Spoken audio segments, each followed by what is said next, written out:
স্ত্রী তার স্বামীর কাছে, বন্ধু তার বন্ধুর কাছে, এক একজন এক একজনের কাছে ছোটাছুটি করবে, কিন্তু একটা নেকি কোথাও খুঁজে পাবে না। কঠিন এক পরিস্থিতি আসতেছে। এই বিশ্বাস হয়, এই বিশ্বাস হয়, এই কিয়ামত দিবস আছে বিশ্বাস হয়। آمنت بالله وملائكته وكتبه ورسله واليوم الآخر والقدر خيره وشره من الله تعالى والبعث بعد الموت। আমরা সবাই এই কথা মনে প্রাণে বিশ্বাস করি যে আমরা যখন মারা যাব তখন আমরা আল্লাহ পাকের সামনে সবাই উপস্থিত হব। কাফেররা বলে আইদা দিসনা ওয়া কুননা তুরাবা। নবী আলাইহিস সালাম কি কইতো? আইদা মিসনা ওয়া কুননা তুরাবা ওয়া ইদামান আইনা লাবাদু। আরে মুহাম্মদ, আমাদেরকে এই কথা কইতেছো আমরা যখন মাটির সাথে মিশে যাব, আমাদের হাড্ডি যখন মাটির সাথে মিশে চূর্ণ বিচ্ছিন্ন হয়ে যাবে, তখনও কি আমরা একত্রিত হব? আল্লাহ তাআলা আরো বলতেছে কুল ইন্নাল আউয়ালিনা ওয়াল আখিরিন। নবী মুহাম্মদ জানায়া দেন, শুধু ওরাই না, ওদের পূর্ববর্তী লোকদেরকে আমি আমার হাসরের দণ্ডায়মান করে জবাবদিহিতার কাঠগড়ায় রাখব। আল্লাহু আকবার। প্রত্যেকে দাঁড়াইতে হইবে। কয়জনে? আল্লাহ তাআলা সবার হাতে একটা করে আমলনামা দিবে। বলবে ইকরা কিতাবাকা কাফা বিনাফসিকাল ইয়াউমা আলাইকা হাসিবা। এই নাও তোমার আমলনামা পড়ো, দুনিয়াতে যা করছো সব পড়ো। তখন ধরো ওই সময় একটা ট্যাব দিতে পারে, বড় ট্যাব, 10 ইঞ্চি ট্যাব, ট্যাব দিবে, তুমি স্কুলে পড়তে থাকবা। তুমি কইবা যে আমি তো পয়লা বৈশাখ মেলায় যাই নাই, তাহলে কেমনে এটা আইলো? হুজুরে কেমনে দেখলো? হ্যাঁ, কইবা আমি তো গিয়েছিলাম তো, কিন্তু হুজুরের তো সিসি ক্যামেরা এটা ছিল নাকি, কিন্তু এটা রেকর্ডটা হলো কেমনে? আল্লাহ তাআলা এই কথাও বলে দিচ্ছে সূরা ইয়াসিন, আল ইয়াউমা নাখতিমু আলা আফওয়াহিহিম ওয়া তুকাল্লিমুনা আইদিহিম ওয়া তাশহাদু আরজুলুহুম বিমা কানু ইয়াকসিবুন। এই আমরা জবান দিয়ে কথা কইতাছি না? এই যারা বোবা, বোবা দেখছো না? তো কি দেখেন, এই বোবা দেখছো, তার মুখ ঠিক আছে, 32টা দাঁত ঠিক আছে, চোখ ঠিক আছে, সব ঠিক আছে, কিন্তু আল্লাহর পক্ষ থেকে যে একটা আওয়াজ, ওই আওয়াজটা বন্ধ হয়ে গেছে। দেখবা যে অনেক মানুষের গলা ভেঙে যায় না? গলা তো ভেঙে যায় না, এই গলা ভাঙলে তো এরকম হয়ে যেত। গলা ভাঙে, গলা ভাঙে না, মানে গলার যে সাউন্ড আছে ওই সাউন্ডে কি হয়েছে, সমস্যা হয়েছে। মানে আমরা সহজ ভাষায় কই কি গলা ভেঙে গেছে, সহজ ভাষা। অরব সমাজে যেটা অরব মানে ই থাকে, মানে ব্যবহার থাকে, ওইটাই সবাই ব্যবহার করলে সমস্যা নেই। আমরা বলি যে গলা ভেঙে গেছে, আসলে কি গলা ভাঙছে? এই যখন কেউ অ্যাক্সিডেন্ট করে পা ভেঙে যায় না? আচ্ছা, পা ভাঙার সাথে গলা ভাঙা কি এক সমান? আচ্ছা, স্বর্ণ মাপা দেখছো কখনো? স্বর্ণ কেমনে মাপে? ওই যে ওই যে যা চলা কাটে না, চলা ওই পাল্লায় মাপে নাকি? এই শোনো, এই আল্লাহ তাআলার কাছে মাপার বিভিন্ন যন্ত্র আছে, সুবহানাল্লাহ। আগের দিনে মানুষের কাছে কি ছিল? পাল্লা হইল 5 কেজি 15 কেজি এক পাশে রাখতো, আর এক পাশে মানে মাল উঠাইতো। এরপরে আইলো ই পাল্লা, কি জানি কয়, ডিজিটাল পাল্লা। হ্যাঁ, ডিজিটাল, ওই যে তোমার সংখ্যা হলো। আচ্ছা, এইটার মধ্যে যদি স্বর্ণ মাপে তাও ঝামেলা হয়ে যাবে। আচ্ছা, এরপরে ধরো স্বর্ণ যে মাপে, খেয়াল করবা স্বর্ণের দোকানে তাদের ভিতরে আগে তো স্বর্ণই মাপতো, ছোট একটা পিতলের বাটি ছিল, ওইটাই মাপতো। আরো ধরো 5-7 বছর আগেও ছিল, এখন তোমার এই যে ছোট মিটার আছে। আচ্ছা, এই মিটারটাও কি দেখবা তারা মাপার সময়, এটা মাপার সময় দেখবা ফ্যান বন্ধ রাখে। কি করে? ফ্যান বন্ধ রাখে, কারণ স্বর্ণ তো অনেক দামি জিনিস না। এই স্বর্ণ যদি মনে করে এই বাতাসের কারণে যদি একটু বেশি হয়, তো হয়তো ক্রেতার আমার লস হবো, আনালে বিক্রেতার লস হবো। এই জন্য দেখবা ফ্যান বন্ধ করে। এখন ফ্যান বন্ধ করেন, এখন কি করে, কাচের একটা বানায়, এর ভিতরে দেখবা যে পাল্লা বলো, বুঝে নাই। আজকে বিকালে যা মিলে স্বর্ণের দোকানে যাবো, হুজুর যা যা করছে মিলছে কিনা। স্বর্ণের দোকানে এরকম একটা কাচেরই থাকে, এরপর একটা পিতলের দেখার নাই, এখন ওই যে এই ধরনের যন্ত্র। এরপরে ওটা থাকে কিসের ভিতরে, গ্লাসের ভিতরে, যাতে করে বাতাসে আপ ডাউনের কারণে স্বর্ণের মাপে কম বেশি না হয়। বুঝতে পারছো? তাই কি বুঝছো? হ্যাঁ, স্বর্ণ হ্যাঁ। এরপর আসো জ্বর মাপি কি দিয়া, এমনকি তোমার জ্বর হয়েছে, এমনকি ডাক্তারে কি করবো, ওই যে চলা মাপে বলে রয়ে যায় হালাই দিব নাকি? না, একটা একটা চিকন লাঠি ক্যাপসুলের মধ্যে ঢুকাই দিব, ঠিক আছে? পরে কিছুক্ষণ পর বাই করবো, বাই করে দেখবো তোমার 106 জ্বর হয়েছে। কত জ্বর? 100 জ্বর, 6 মানে 106 জ্বর পৃথিবীতে নাই, 104 আছে পর্যন্ত, না না 3, হ্যাঁ 103 পর্যন্ত আছে। আচ্ছা শোন, তাহলে সবকিছু মাপার ভিন্ন ভিন্ন যন্ত্র আছে, এটা বুঝাইতে পারলাম?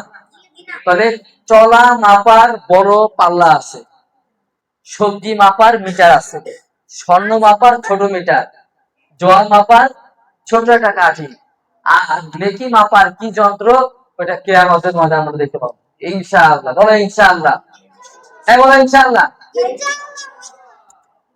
এই জন্য আমরা এমন কোন কাজ করব না যেই কাজ করলে কিয়ামতের দিন ও মানে আল্লাহর কাছে জবাবদিহি করতে হয়। মন থাকবে? এই বলো, আমরা এমন কাজ করব না। বলো জোরে, সবাই সবাই জোরে, আমরা এমন কাজ করব না যেটা শিরকের সাথে সম্পৃক্ত।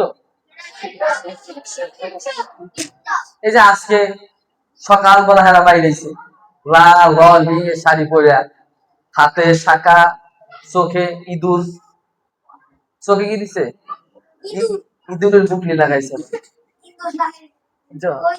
আর মুসলমান, অথচ এই মুসলমান কি করছে জানো? নবীজির জামানায় নবীজি একদল দাওয়াত দিতে পাঠাইছেন, অনেক দূরে পাঠাইছে। দাওয়াত দিতে দিতে দিতে দিতে সমুদ্রের একবারে ভয়াল, সমুদ্র তরঙ্গ দেখছো, মোবাইলে দেখবা, খালি হাঁটাহাঁটি করে সমুদ্রের তরঙ্গ, এই ধরনের উঁচা পাহাড়ে সাহাবায়ে কেরাম দাঁড়াইছে। নবীজির মামা হযরত আবু ওয়াক্কাস রাদিয়াল্লাহু তাআলা আনহু, উনি ওনার লোকদেরকে বললেন, হে আমার সাথী ভাইয়েরা, আমরা নবীজি থেকে দাওয়াত নেওয়ার মানে দাওয়াত পৌঁছানোর জন্য মদিনা থেকে বের হয়ে গেছি। আচ্ছা, যদি আমরা এই যে এখানে আমরা যারা নামাজ পড়ি না জামাতের সাথে, কয়জন সওয়াব পাবো? তো 27 গুণ, কয়জন? আর মসজিদে গিয়া পড়লে 100 অথবা 500, 100 অথবা 500। আচ্ছা, এই নামাজটা যদি আমরা জেরুজালেম ফিলিস্তিনে গিয়ে আল আকসায় পড়ি তাহলে কত? 1000। কত? এই নামাজটাই যদি আমরা মসজিদে নববীতে গিয়া পড়ি কত? 50,000। আর যদি এই নামাজটাই যদি আমরা হারাম শরীফে ঢুকে বাইতুল্লাহ চত্বরের আশপাশে মাথা পেয়ে বসে পড়ি, তাহলে 1,00,000 গুণ সওয়াব। সুবহানাল্লাহ। এখন খেয়াল করো, এখন যে জিনিসটা খেয়াল করো, সাহাবায়ে কেরাম 1,00,000 গুণ সওয়াবের নামাজ রাইখা মদিনাতে 50,000 গুণ নামাজের সওয়াব রাইখা তারা দূর দূরান্তে দেশ দেশান্তর হয়ে মানুষকে খালি দাওয়াত দিচ্ছে। সুবহানাল্লাহ। এমনও সংবাদ আসছে আমাদের বাংলাদেশের লালমনিরহাটে 2 জন সাহাবীর স্মৃতি পাওয়া গেছে মসজিদে। সুবহানাল্লাহ। এই দ্বারা বোঝা যায় সাহাবায়ে কেরাম বাংলাদেশেও আসছিলেন। আলহামদুলিল্লাহ। ভারতবর্ষে তো আসছেই। এখন কথা হলো ভারতবর্ষে যদি সাহাবায়ে কেরাম আসে, বাংলাদেশে আসে নাই? অবশ্যই আসছে। তাহলে সাহাবায়ে কেরামদের ওই যে তাদের কষ্ট, তারা এত সওয়াব রাইখা দুনিয়াতে ছড়ায় বসে কেন? যেন আমরা দ্বীন ইসলাম পাই। আমরা কি পাই? এই আমাদের সবাই আমাদের আমরা যেন সবাই কি পাই? দ্বীন ইসলাম পাই। ওই যে হযরত আবু ওয়াক্কাস রাদিয়াল্লাহু তাআলা পাহাড়ের উঁচা দাঁড়ায় রয়েছে। এই ধরনের পাহাড় উঁচা, এই খেয়াল করো, এটা হলো পাহাড়ের উঁচা। এই সাহাবায়ে কেরাম দাঁড়ায় রয়েছে, আর এইখানে হচ্ছে গভীর সমুদ্র। তারা এখন চিন্তা করতেছে, হযরত আবু ওয়াক্কাস রাদিয়াল্লাহু তাআলা তার সাথী সঙ্গীদেরকে বলতেছে, আমরা এত দূর দূর থেকে আসলাম, এই দর্শক, এত দূর দূরান্ত থেকে আমরা আসলাম, তোমরা কি চাও না যে আমাদের এই দ্বীন ইসলামের দাওয়াত সমুদ্রের ওই পারেও যাক? তারা বলছে, আপনি আমাদের কমান্ডার, আপনি আমাদের ক্যাপ্টেন, আমাদের লিডার, আপনি আমাদেরকে যে আদেশ করবেন আমরা সেই আদেশ মানতে বাধ্য। সবাই হযরত আবু ওয়াক্কাস রাদিয়াল্লাহু তাআলা বললেন, তাহলে বলো তোমাদের এই কয়জনের মধ্যে কারো কি কোনো শিরকি গুনাহ আছে? বলছে যে নাই। তখন তারা সবাই আল্লাহর নাম দিয়ে সবাই ঘোড়া নিয়ে এই সমুদ্রে ঝাঁপায়। সুবহানাল্লাহ। সাহাবায়ে কেরাম তারা যখন সমুদ্র পার হচ্ছিলেন, তারা মনে করতেছিলেন যে আমরা যেন সমুদ্রের এই পানির উপর দিয়ে যেন একটা রাস্তা পেয়েছি। যখন তারা সমুদ্র পার হয়ে গেলেন, একজন আর একজনকে জিজ্ঞাসা করলেন, আমরা যে পানির উপরে লাফায়া পড়লাম, আমরা তো ডুবে তো যাই নাই, বরং এই সমুদ্রের পানির উপর যেন এক গাইবী অদৃশ্য রাস্তা আল্লাহ পাক তৈরি করে দিয়েছে। এক মানে অবিশ্বাস্য, অদৃশ্য এক রাস্তা আল্লাহ তাআলা তৈরি করে। সুবহান। সাহাবায়ে কেরাম তারা রাস্তা পার হয়ে গেছে, সমুদ্র পার হয়ে গেছে, ঘোড়া নিয়ে কি নিয়া? পানির ভিতর দিয়া। তখন বলছে একজন আরেকজনকে, আচ্ছা তোমরা যে পার হইছো, তোমাদের কারো কিছু কি হারাই গেছে? বলছে না, কারো কিছু হারায় না, তবে একজনের একটা এই বর্তন, ছোট একটা বাটি হারাই গেছে, আমার এই বর্তনটা পাইতেছি না। তা বলছে আসো সমুদ্রের ওই জায়গায় যাই, দেখে যে কিনারে তাদের সেই বাটিটাও আয়সা আয়সা বলছে। সুবহানাল্লাহ। সুবহানাল্লাহ। আর পানিতে কিভাবে আসছে? তারা পানিতে ডুবে যেত না। এই ঘোড়া কি পানিতে চলে? হাতি চলে। হাতিরে তুমি অনেকক্ষণ চালাইতে পারো, কিন্তু ঘোড়ার তো পানির মধ্যে পড়লে তুই ডুবে যাওয়ার কথা। কিন্তু আল্লাহ তাআলা কেন পার করাই দিচ্ছেন? তারা একত্ববাদের দাওয়াত নিয়ে ওই সমুদ্র ওই পারে চলে যাবে এই কারণে। আর তারা বলতেছিলেন, আমরা পানিতে নয়, কেমন যেন মরুভূমির রাস্তা বানিয়েছিলাম। সুবহানাল্লাহ। এরপর তারা ওইখানে অবস্থান করলেন, ওই জায়গায় যা মানুষদেরকে দাওয়াত দিতে লাগলেন। তখন ওইখানকার যারা কাফের মুশরিক বিশ্বাসী, তারা তিরস্কার করতে লাগলো।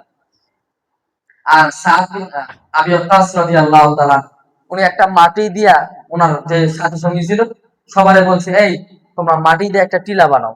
তখন মাটি দিয়ে একটা টিলা বানাইছে, টিলা বানায় টিলার উপরে দাঁড়াইছে। বুঝতে পারছো? এরপর তিনি ভাষণ দিতেছে, আইয়ুহাল জানোয়ার। বুঝতে পারছো কি বলছে?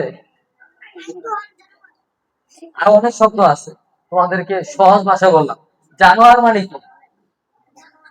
জীবজন্তু।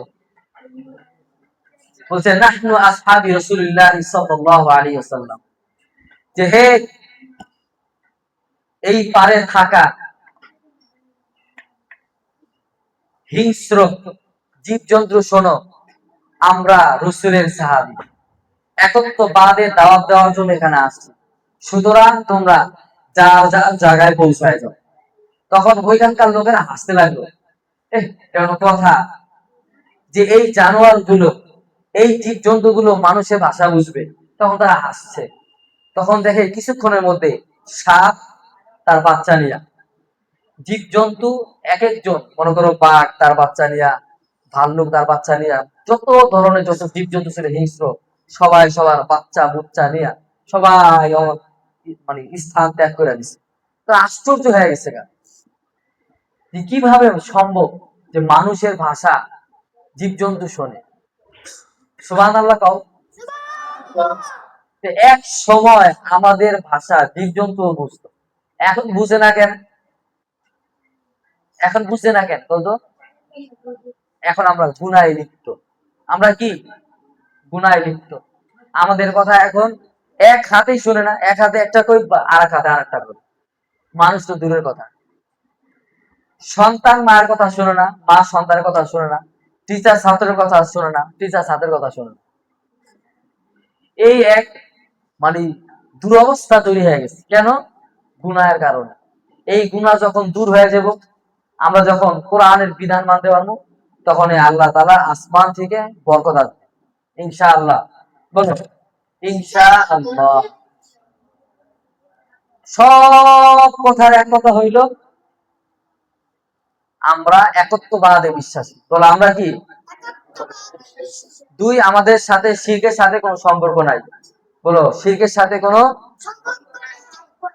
হিন্দুয়ানি কালচারের সাথে মুসলমানের কালচারে কোনো কি নাই। আল্লাহ রসুল হাদিসের মধ্যে বলছে যে কেউ যদি কোনো জাতি আদর্শ গ্রহণ করে, তাহলে আল্লাহ তাআলা কিয়ামতের দিন ওই জাতির সাথে কিয়ামতের দিন উঠাইবে। মান তাশাব্বাহা বিকওমিন ফাহুয়া মিনহুম। যে কেউ যদি কোনো জাতির কোন আদর্শ গ্রহণ করে, আল্লাহ তাআলা কিয়ামতের দিন কি করবে? এজন্য মেলায় বেশি যাওয়া না। আসর সময় পাও, কে কে গেছো এ পর্যন্ত মেলায়? এই নতুন মেলা কে কে গেছো? সবাই শিখে, হ্যাঁ কে কে গেছো বলো? হাত তুলো দেখে। হ্যাঁ না, তুমি আসর থেকে মাগরিব যাও, এটা তোমার অপরাধ না। এই আসর থেকে মাগরিব যাও কিনা মাদ্রাসা কেন্দ্রিক অপরাধ না। মানে এখন হাত তুলো, কে গেছে? হ্যাঁ হাত তুলো, সাইম হাত তুলো, হ্যাঁ সিমন হাত তুলো। ওরা এই শোনো, এই এতদিন গেছো না, এই শোনো এতদিন গেছো না, কিন্তু আজকের এই দিনে যাবা না, না না, ঠিক আছে? খবরদার এই দিনে গিয়া ওদের সাথে তুমি শক্তি দেখায়ও না, মানে ওদের শক্তিকে ভার করো না। যদি আমরা মুসলমানরা এই কালচার গ্রহণ না করতাম, তাহলে ওদের মানুষ থাকতো 20-30 জন, তারা এই কালচারটা ব্যবহার করতো না।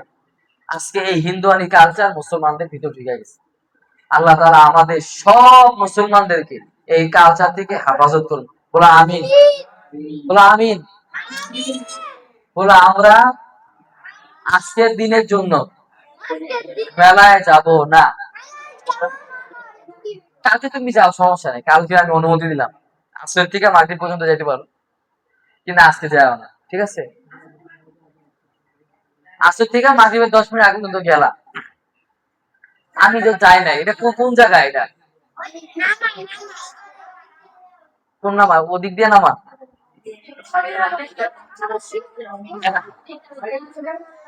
হ্যাঁ কি নুরমদিনা তো ওই পাশে।